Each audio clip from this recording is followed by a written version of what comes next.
At brunch, my daughter-in-law handed me an envelope. This is the nursing home address. Everything's been arranged. I just nodded. That night, she found out I owned the house, and she was getting evicted. The envelope felt heavy in my hands. Cream-colored with a slight texture, expensive stationery. Melissa always had expensive taste. Her perfectly manicured nails tapped impatiently on the tablecloth as I stared at it, my Sunday brunch cooling on the plate before me. "Aren't you going to open it?" she asked, her voice sickly sweet but her eyes cold. Across from her, my son Richard suddenly became very interested in cutting his waffles into perfect squares. I looked around the sunlit dining room of the Victorian house my late husband James and I had restored over 40 years of marriage. The antique grandfather clock in the corner, the one Melissa had tried to move to the basement last month, chimed softly. 10 o'clock. The family brunch that had once been my joy had become a weekly exercise in swallowing my dignity. With steady hands, I opened the envelope. Inside was a glossy brochure for Golden Sunset Living Community. Before we continue, comment where you're watching from and subscribe to the channel. We'd love to see how far our stories are reaching. Paperclipped to it was a form, already filled out with my name, Evelyn Patterson, and personal details. At the bottom was a move-in date, circled in red. 2 weeks from today. "We found the perfect place for you, Mom," Richard finally spoke, still not meeting my eyes. "It's close enough that we can visit on weekends. When we're not too busy, of course," Melissa added with a laugh that didn't reach her eyes.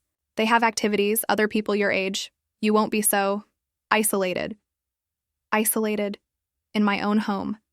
The home where I'd raised my children, nursed my husband through cancer, and buried my grief when he passed 3 years ago. The home that had slowly been taken over, room by room, by Melissa's modern furniture and dismissive attitude. "It's time, Mom," Richard said, reaching across to pat my hand. "We've been talking about this for months." No, they had been talking. I had been ignored. "The kids need more space as they get older," Melissa continued, gesturing toward my grandchildren, Emma and Jake, who were watching cartoons in the living room. "And honestly, it would be safer for you. At your age, those stairs are getting dangerous." I'd climbed those stairs for 45 years without incident, but I just nodded and smiled, folding the brochure and placing it back in the envelope. What was there to say? In their eyes, I had already become a ghost in my own home. "We'll help you pack," Melissa added, already turning to Richard to discuss their plans for my bedroom once I was gone. "I'm thinking a home office for you, maybe. A craft room for me." I excused myself quietly, neither of them really noticing as I took my barely touched plate to the kitchen. At the sink, I stood for a long moment, looking out at the garden James and I had planted together. The roses were blooming, their pink petals unfurling in the spring sunshine. "Are you okay, Grandma?" I turned to find Emma, my 10-year-old granddaughter, watching me with concerned eyes. So perceptive, just like her grandfather. "I'm fine, sweetheart," I said, forcing a smile. "Just thinking. Mom says you're moving to a special place for old people," she said, her small face serious. "But I don't want you to go." I knelt down, ignoring the twinge in my knees, and hugged her. "Don't worry about that now," I whispered. "Why don't you help me feed the birds? The finches have been waiting for their seeds." As we scattered birdseed in the garden feeders, I made my decision. I would not go quietly. Not this time. That evening, I set the dining room table with my best china, the set that had belonged to James's mother, which Melissa had packed away in the attic last year as too old-fashioned. I prepared James's famous pot roast recipe, the one Richard had loved as a boy but rarely got to enjoy since Melissa preferred what she called cleaner eating. When they all sat down for dinner, confusion evident on their faces at the formal setting, I poured myself a glass of James's favorite red wine. I hadn't touched alcohol in months, not since Melissa had commented that women your age shouldn't drink, it's not dignified. "What's the occasion, Mom?" Richard asked, eyeing the wine nervously. "Life is full of surprises," I said, taking a sip.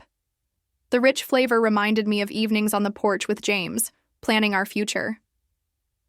"Like that nursing home brochure this morning." Melissa straightened in her chair. "It's an assisted living community, Evelyn. Very different. And it's for the best. You've been struggling," Richard added quickly. "We've all seen it." What they had seen was what they wanted to see. An old woman who could be easily pushed aside. I set down my glass and reached into my cardigan pocket, pulling out an envelope of my own. Unlike Melissa's cream stationery, Mine was a simple white business envelope. I placed it on the table. "What's this?" Richard asked. "The deed to this house," I said simply. "And a notice of eviction." The silence that followed was deafening. Melissa's face drained of color. Richard's fork clattered against his plate. "What are you talking about?" Melissa finally managed, her voice higher than usual. "This house has always been in my name," I explained, my voice calm despite my racing heart. "James and I never transferred the deed, even after you both moved in 3 years ago when you were, as you put it, between homes." "But," Richard began, "you have 30 days to find a new place," I continued. "I've been more than generous, allowing you both to live here rent-free for 3 years while you treated me like an unwelcome guest." "You can't do this," Melissa hissed, her mask of politeness completely gone. "We're family." I looked her directly in the eyes. Family doesn't send family away when they become inconvenient. Richard's face had turned pale. "Mom, please, let's talk about this. We only wanted what's best for you." "No," I said, taking another sip of wine. "You wanted what was best for you. There's a difference. Where are we supposed to go?" Melissa demanded, her voice rising. I gestured toward the brochure still sitting on the sideboard where I'd left it that morning. "I hear Golden Sunset has lovely accommodations. Perhaps you should look into it." As the reality of the situation dawned on them, I felt no triumph, no vindication, only a quiet certainty that I was, at last, standing up for myself. James would have been proud. "You'll regret this," Melissa whispered, her eyes narrow with fury. "When you're all alone in this big house, you'll regret this." I smiled, thinking of the garden, the finches, the quiet mornings, and the prospect of reclaiming my space, my life. "I don't think I will," I said softly. In the corner, the grandfather clock chimed again. The sound echoed through the dining room like a declaration. Time was moving forward. And finally, so was I. The morning after I dropped my bombshell, the house was eerily quiet. No sound of Melissa's expensive coffee grinder, no cartoons blaring from the living room television. Just silence and the gentle ticking of the grandfather clock that had belonged to James's father. I made myself a cup of tea and sat by the kitchen window, watching a pair of cardinals flit between the branches of the old maple tree. How had it come to this? The answer wasn't in that single brochure from yesterday. It had been a slow, deliberate erosion of my place in my own home, a process so gradual that I'd barely noticed until I was already cornered. It started 3 months after James's funeral. Richard and Melissa had lost their house in what they called a temporary financial setback. Their rental was too small for a family of 4, they explained. Could they stay with me until they got back on their feet? Of course, I'd said yes. My house felt too empty after James passed. Having my son, his wife, and my grandchildren around seemed like a blessing. The first changes were small, reasonable. "Mom, do you mind if we put some of these older photos in the attic? The kids keep knocking them over." The photos were of James and me, our wedding, our vacations, the moments that had defined our lives together. But I understood. Children needed space to play. Then Melissa began rearranging the kitchen.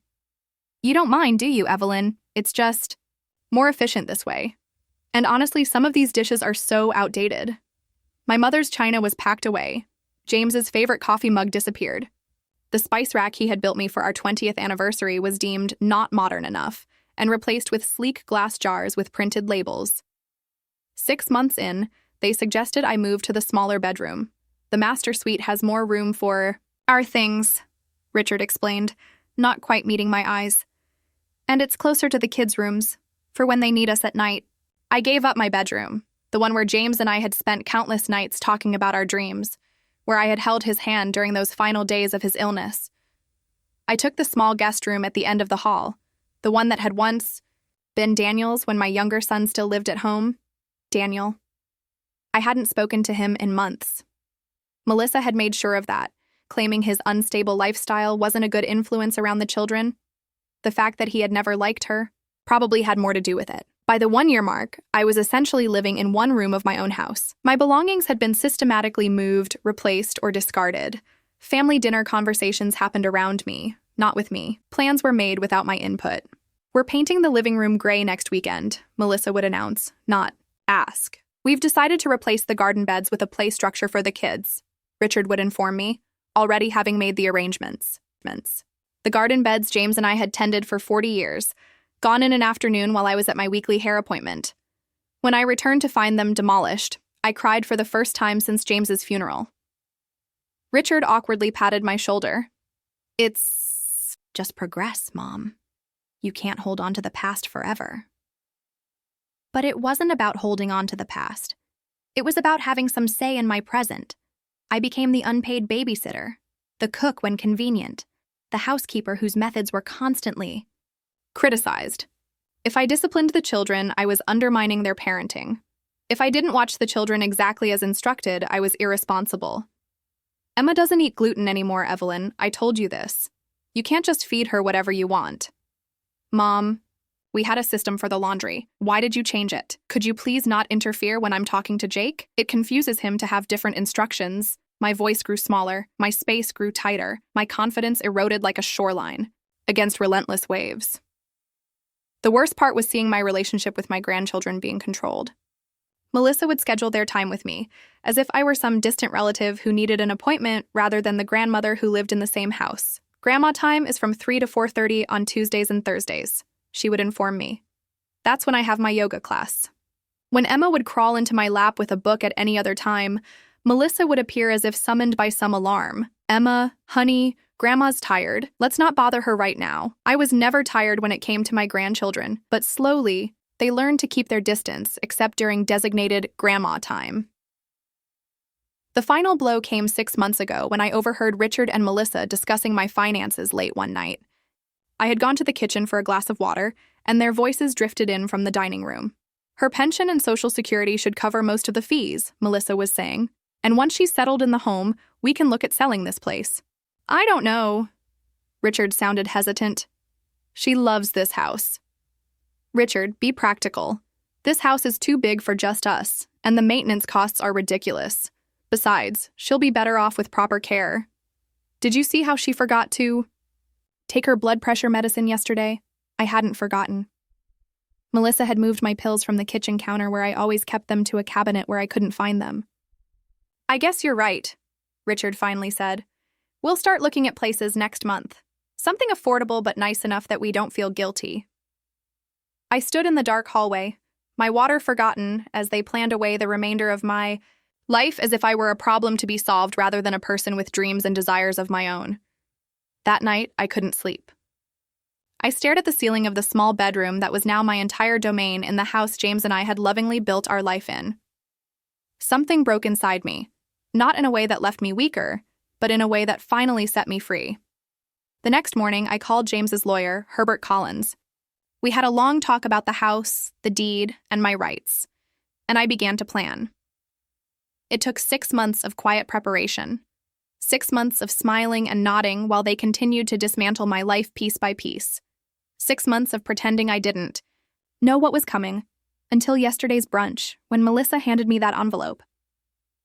A knock on my bedroom door pulled me from my thoughts. Richard stood there, still in his pajamas, his face haggard as if he hadn't slept. Mom, we need to talk, he said. About last night, about everything. I set down my tea and prepared to face the next battle, but this time I wasn't backing down. I'm not changing my mind, Richard, I said before he could speak. I gestured to the armchair across from me, the only other seat in my diminished space, but I'll listen to what you have to say. My son sat down heavily, running his hands through his thinning hair, so much like his father's at that age. Mom, this is crazy. You can't just evict us. We're your family. Family, I repeated softly. Is that what we've been these past 3 years? His eyes darted away. We've been taking care of you. No, Richard. You've been taking from me. There's a difference. He looked genuinely confused, and that broke my heart more than anger would have. He truly didn't see it. We moved in to help you after Dad died, he insisted. You moved in because you needed a place to stay, I corrected him, and I welcomed you because I thought having family around would ease my grief. Instead, I've been gradually erased from my own home.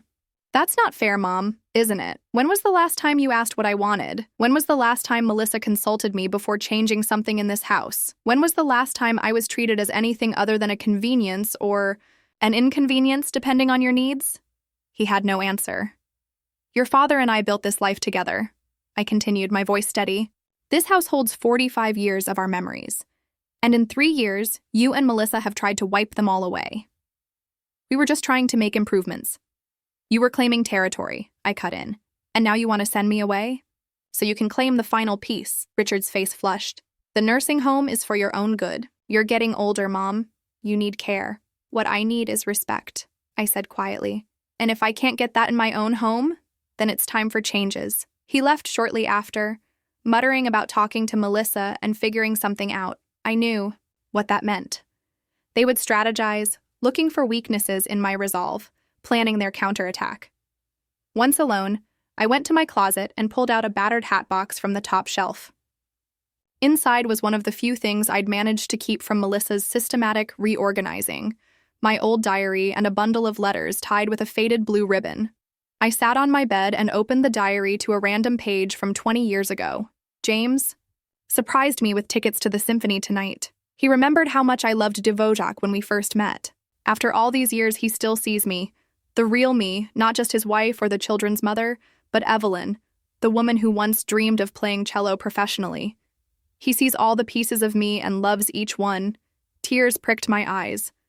James had always seen me. When had I stopped seeing myself? I carefully untied the blue ribbon and selected a letter from the bundle. It was the last one James had written to me, just days before he passed. My dearest Evelyn, the doctors say my time is short now, but I need you to know what you've meant to me. You've been my strength, my joy, my home. This house we've built together isn't just wood and stone. It's the vessel that holds our life's work, our love story. Promise me you'll continue living fully after I'm gone. Not just existing, not just caring for others as you've always done. So beautifully, but truly living. Paint again. Travel. Make our home your sanctuary for however many years you have left. Remember what we always said? The last one to leave turns out the lights. This is still your home, your haven. Don't let anyone take that from you. All my love, now and always. James, I pressed the letter to my chest, feeling his words resonate through me. I hadn't been living. I'd been disappearing. 3 days after reading James's letter, I found myself sitting in a community center downtown. A flyer in the grocery store had caught my eye. Silver Linings, a support group for women over 60. I'd gone on impulse, half expecting to find a dreary circle of complaints about arthritis and ungrateful children. What I found instead was Gloria Martinez, a 75-year-old firebrand with dyed purple hair and an infectious laugh, leading a group of women who refused to be invisible. My daughter-in-law tried the same thing, Gloria told me after I shared my situation. Wanted me out of my own house so they could move in. I said hell no and got myself a lawyer. What happened? I asked. Gloria's grin was triumphant. She and my son bought their own place, and now I have boundaries. They visit on Sundays for dinner, and I see my grandkids twice a week, on my terms. The other women nodded in understanding. It's about respect, said Diane, a retired teacher. They think because we're older, we're done. That we should just step aside and be grateful for whatever scraps of attention they throw our way. But we're not done, Gloria insisted, her eyes bright. We're just getting to the good part. The part where we finally put ourselves first after a lifetime of putting everyone else first. Their words struck me like lightning. I wasn't alone, and I wasn't wrong to want more than the narrow existence Richard and Melissa had relegated me to. After the meeting, Gloria handed me her phone number. Call me anytime. Us old broads have to stick together.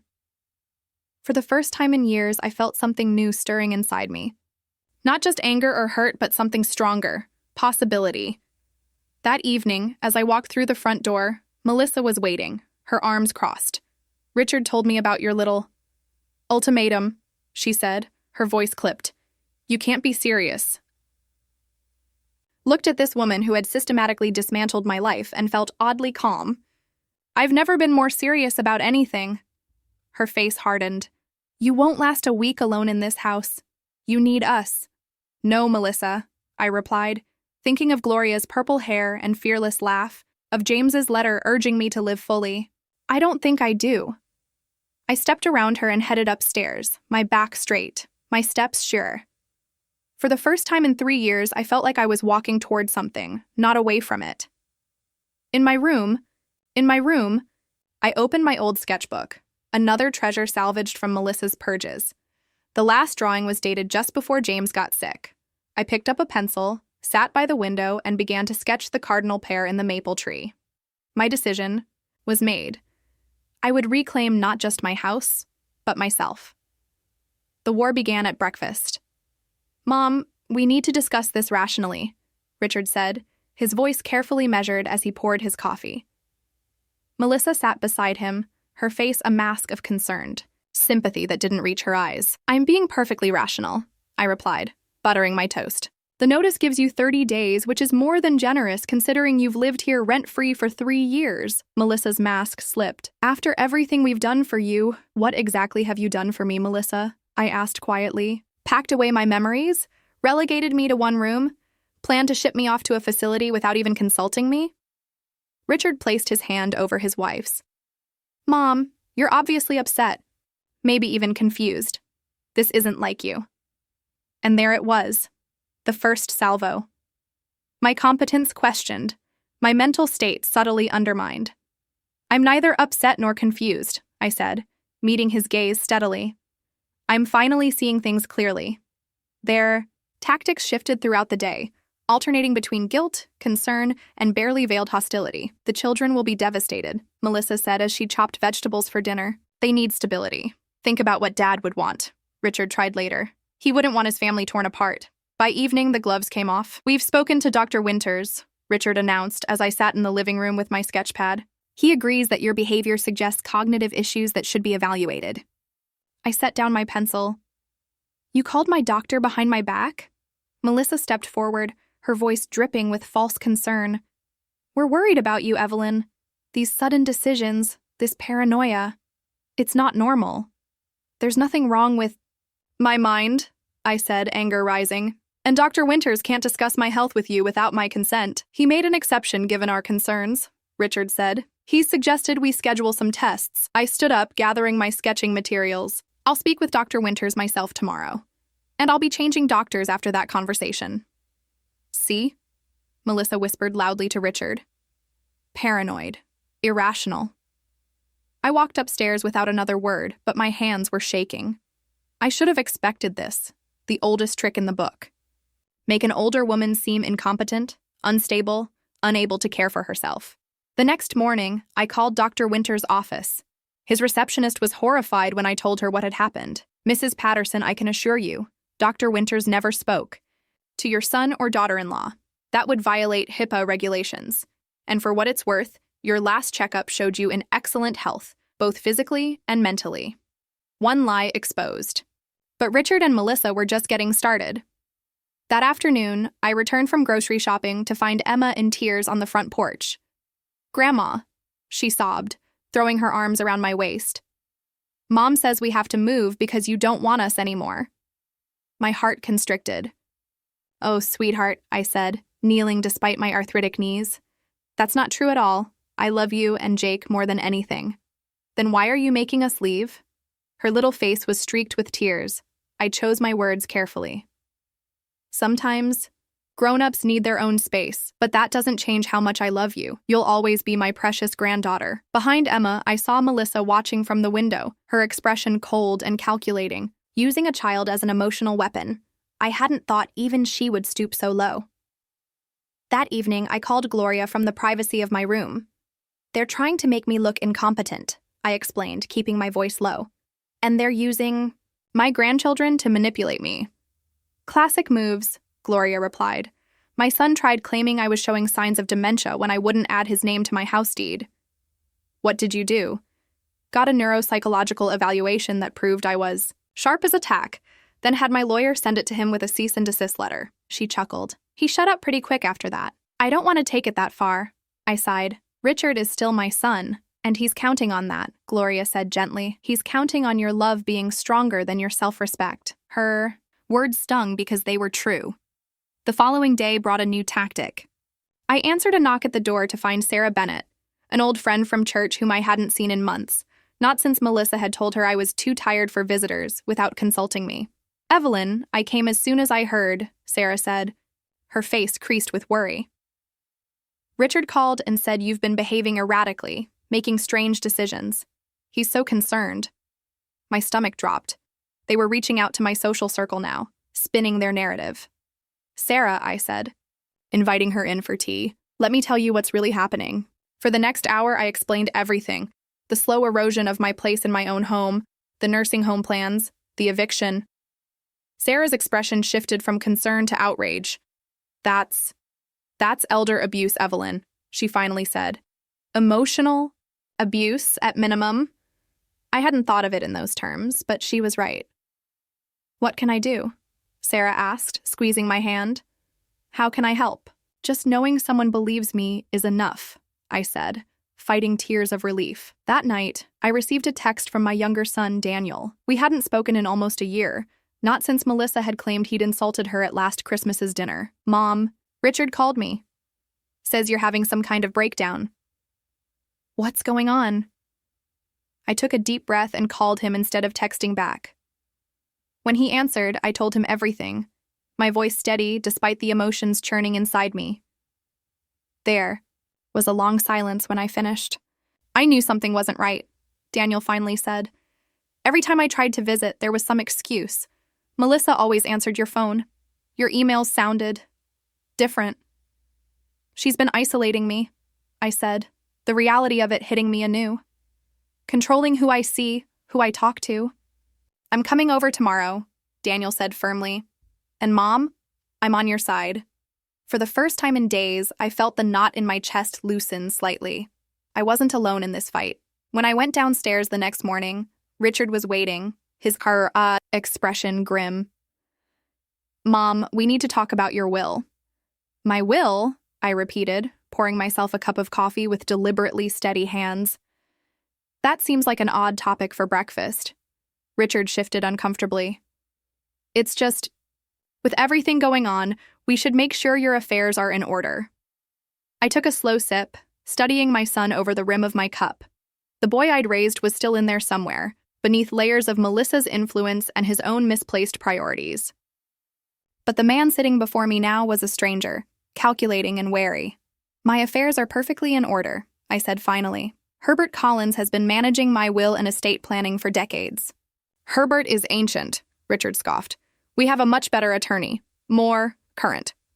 Meaning someone who would do what you want? I asked mildly. His jaw tightened. This isn't about what I want. It's about protecting you and your assets. From whom exactly? Myself? Before he could answer, the doorbell rang. Richard's eyes narrowed. Are you expecting someone? As a matter of fact, I am. I walked to the door, aware of Richard following close behind. When I opened it, Daniel stood on the porch, his familiar crooked smile warming something inside me that had been cold for too long. Hey, Mom, he said, pulling me into a hug. Danny? Richard's voice was sharp with surprise. What are you doing here? Daniel kept his arm around my shoulders. Mom invited me. He looked down at me, his eyes, so like James's, crinkling at the corners. Ready for our day out? I hadn't planned a day out, but I recognized the lifeline he was throwing me.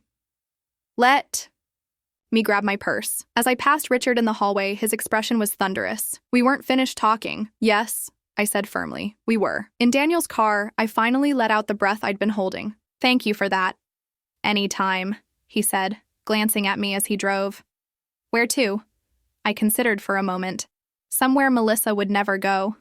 He grinned. I know just the place. 30 minutes later, we were sitting in Joe's diner, a wonderfully unfashionable place with checkered tablecloths and the best apple pie in town.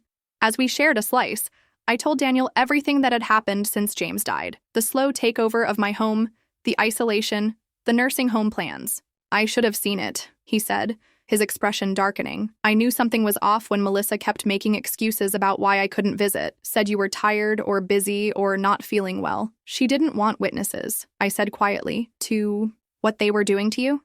Daniel shook his head. God, Mom, I'm so sorry.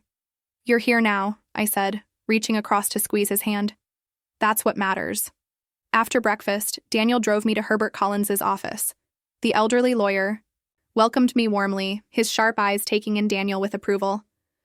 Evelyn, he said, it's been too long. What can I do for you today? I need to make sure my will and estate are protected, I explained. Richard has been asking questions that concern me. Herbert nodded gravely. I suspected this might happen. Richard called me last week asking about your estate planning. I told him client confidentiality prevented me from discussing anything without your express permission. A chill ran through me. What exactly did he want to know? Whether the house was included in your estate, and if there were any. Conditions on inheritance. Herbert's gaze was steady. I think he was fishing to find out if there was a way to challenge your ownership of the property. Daniel swore under his breath. Herbert pulled out a thick folder and laid several documents on his desk. Fortunately, James was very thorough, he said. The house is solely in your name. Richard has no claim to it whatsoever. Relief washed over me. And my will? Also secure. But given the circumstances, we should review everything to ensure it still reflects your wishes. For the next hour, Herbert guided me through my estate documents. When we finished, I felt lighter, more confident. My legacy would be distributed as I wanted, not as Richard and Melissa desired. As Daniel drove me home, I stared out the window at the familiar streets of the town where I'd spent most of my adult life. The bakery where I'd ordered birthday cakes for the boys, the park where I'd pushed them on swings, the library where I'd fostered their love of reading. So many memories, so much life lived. You know, Daniel said, breaking the silence, I've been thinking about moving back to town. Opening my own architectural practice here instead of Chicago. I turned to look at him. Because of what's happening with me? He shook his head. Not entirely. I've been restless lately, feeling like something's missing, being back here. It feels right. A small flame of hope kindled in my chest. I'd like that very much. When we pulled into the driveway, Melissa's car was gone, but Richard was waiting on the porch. His expression was controlled, but I could see the tension in his shoulders. Where have you been all day? He demanded as we approached. Out, I replied simply. With my lawyer, Daniel added, his tone deliberately casual, making sure Mom's estate is secure. Richard's face flushed. This is none of your business, Danny. It's Daniel, my younger son corrected. And Mom is absolutely my business. As they faced off, I suddenly felt very tired. Not the bone-deep weariness that had plagued me during the years of slow erasure, but the simple fatigue of dealing with difficult people. Richard, I said, stepping between them, I'd like some time alone with Daniel. We have a lot of catching up to do. Mom, please, I said firmly.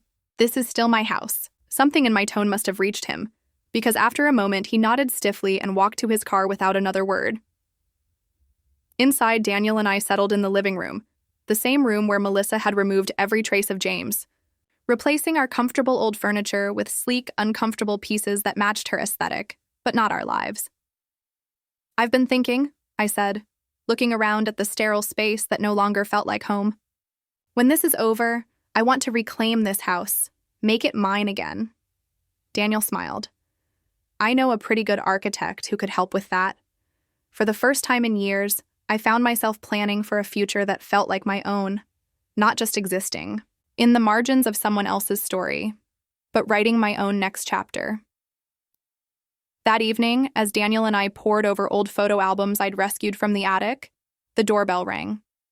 Standing on the porch was Gloria, her purple hair gleaming in the porch light, and beside her 3 other women from the Silver Linings group. Hope we're not interrupting, Gloria said with a wink, but we thought you might need some reinforcements. 1 year later, the spring breeze carried the scent of fresh paint and blooming roses through the open windows of what was now truly my home again. I stood on the porch, surveying the garden where James's rose bushes, rescued and replanted by Daniel, were bursting with color once more. So much had changed in a year. The final confrontation with Richard and Melissa had been painful, but necessary. Gloria and my other Silver Linings friends had stayed that night, forming a protective circle around me as I finally spoke my complete truth to my eldest son. I've spent my life putting everyone else first, I had told him, my voice steady despite the emotion churning inside me. I raised you to be kind, to be respectful, to value family. But you and Melissa have treated me as an inconvenience, a problem to be managed rather than a person to be loved. Richard had stared at me, his face cycling through shock, anger, and, finally, a glimmer of shame. We never meant... He'd started. Intentions don't matter, I'd interrupted. Actions do. And your actions have shown me exactly how little you value me. Melissa had stormed out halfway through, unable to face the unified front of women who had lived too long to tolerate her manipulations. But Richard had stayed, listening as Daniel and my friends backed up every word with examples of the slow erosion of my dignity. By the end of that night, nothing was resolved except the certainty that things would never be the same. Richard and Melissa had found a rental within 2 weeks and moved out before the 30-day deadline. The house had felt enormous after they left, empty and echoing with ghosts of the past. But not for long. Daniel had moved back to town as promised, renting an apartment downtown near his new architectural office. He came by often, helping me reclaim my space room by room. Together, we stripped Melissa's cold gray paint from the walls, replacing it with warm colors that James had always loved. The sterile modern furniture was sold, and pieces from storage brought back. The comfortable armchair where James had read the newspaper every Sunday, the oak coffee table that bore the marks of toy cars and science projects from the boys' childhood. I stood in the center of my reclaimed living room and cried, not from sadness, but from relief. I was home again. Sarah from church helped me reconnect with old friends Melissa had driven away. Gloria and the Silver Linings women became regular visitors, filling the house with laughter and stories. At 71, I discovered the joy of female friendships. Without obligations. Just women supporting women through life's third act. 3 months after Richard and Melissa left, I converted the upstairs bedroom into an art studio. Painting had been a passion I'd set aside decades ago for the practical matters of raising a family. Now, with Gloria's encouragement, I picked up my brushes again. "You've got talent, Evelyn," she'd said, examining my landscape of the garden. "You should show these somewhere." I'd laughed it off, but 6 months later, the community center gallery hosted Reclamation, my first ever art exhibition, featuring paintings of gardens, homes, and women with weathered, joyful faces. I sold 3 canvases that night and received a commission for 2 more. My relationship with Richard remained strained. He visited on holidays, always without Melissa, the conversations awkward but gradually thawing. Emma and Jake came more often, delighting in the freedom to run through the house and garden without constant supervision. "I like it better here now, Grandma," Emma had confided one afternoon as we baked cookies together. "You smile more." Out of the mouths of babes. Today was special, the culmination of months of planning. Daniel had helped me design and build a large dining table for the back porch, overlooking the restored garden. Made from reclaimed oak, it had 16 chairs, room for friends, family, and the future. I checked my watch. Almost time. I surveyed. The table settings, the platters of food prepared with help from Sarah and Gloria, the pitchers of lemonade and iced tea. Perfect. The doorbell rang precisely at 5. Daniel arrived first, carrying a bouquet of wildflowers. Behind him came Gloria with her new gentleman friend Harold, then Sarah and her husband, then the other Silver Linings women, each bringing dishes and laughter. As we settled around the table, I saw Richard's car pull into the driveway. He helped Emma and Jake out, both children running immediately to the garden to check on the butterfly bush we'd planted together last month. Richard approached more slowly, a bottle of wine in one hand, uncertainty in his eyes. "Mom," he said, softly, "this is beautiful." I nodded, gesturing to an empty chair. "There's always room at the table." As the sun began its slow descent, casting golden light across the porch, I looked around at the faces of my chosen family. Gloria was telling an outrageous story, her purple hair now streaked with teal. Sarah was showing Daniel photos of her daughter's new baby. Richard was actually laughing at something Harold had said. My gaze drifted to the empty chair at the other end of the table, James's place. I could almost see him there, his eyes crinkling with pride. "Evelyn," Gloria called, raising her glass. "A toast to our hostess who taught us all that it's never too late to reclaim your life." Glasses raised around the table. "To Evelyn." I lifted my own glass, emotion tightening my throat. "To all of us," I amended, "and to second chances." Later, as twilight softened the garden and string lights twinkled overhead, Emma slipped her small hand into mine. "Grandma," she said, her face serious in the gathering dusk, "are you happy now?" I looked down at her, this precious child who would grow up knowing her grandmother as a whole person, not just a convenient caretaker or an inconvenient elder. "Yes, sweetheart," I said, and I meant it with every fiber of my being. "I'm very happy now." Over her head, I caught Richard watching us, something like understanding finally dawning in his eyes. Our relationship would never be what it once was, but perhaps it could become something new, something based on mutual respect, rather than obligation. As the evening wound down and guests began to depart, I remained at the table, savoring the lingering warmth of good food and better company. Daniel sat beside me, comfortable in our shared silence. "You know," he said finally, "Dad would be proud of you." I smiled, thinking of James's letter, his final wish for me to live fully. I think so too. The house behind us stood solid and welcoming. Finally, mine again in every way that mattered. Not just a structure of wood and stone, but a home. My sanctuary, my canvas, my second chance. I had reclaimed not just my space, but myself. And at 71, I discovered that was the most valuable legacy of all.